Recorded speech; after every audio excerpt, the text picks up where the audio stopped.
সাক্রে core basilica প্যারিসের একটি অসাধারণ ধর্মীয় ও সাংস্কৃতিক স্থাপনা, যা শহরের মনোহারী মন্দিরের একটি উদাহরণ।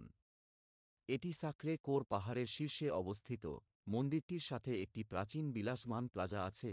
সাক্রে কোর বাসিলিকার নির্মাণ কাজ শুরু হয়েছিল 1875 সালে ফ্রান্স প্রুশিয়ান যুদ্ধের পরে, যার উদ্দেশ্য ছিল প্রতিকূল প্রভাবে যুদ্ধ আঘাত করা।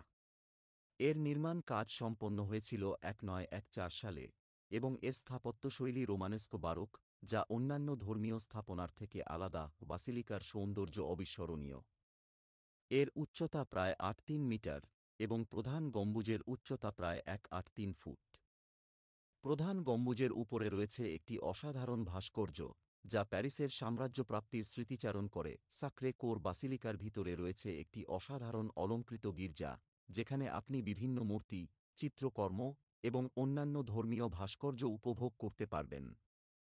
গির্জার উচ্চ আলতা থেকে আপনি সাক্রে কোর বাসিলিকার চারপাশের দৃশ্য এবং প্যারিসের দূরবর্তী দৃশ্য উপভোগ করতে পারবেন। মনমার্টার প্যারিসের একটি চরম পর্বতীয় অঞ্চল এবং প্যারিসের সবচেয়ে রোমান্টিক এলাকার মধ্যে একটি। এই পর্বতীয় অঞ্চলে প্যারিসের অন্যতম শীর্ষস্থানগুলির মধ্যে একটি হিসেবে পরিচিতি অর্জন করেছে।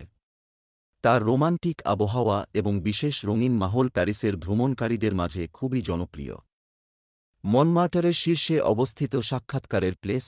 সাক্ষাৎকারের প্লেস একটি চমৎকার গম্বুজের আবাসন, যা প্যারিসের উচ্চতম পর্বতীয় অঞ্চলে অবস্থিত।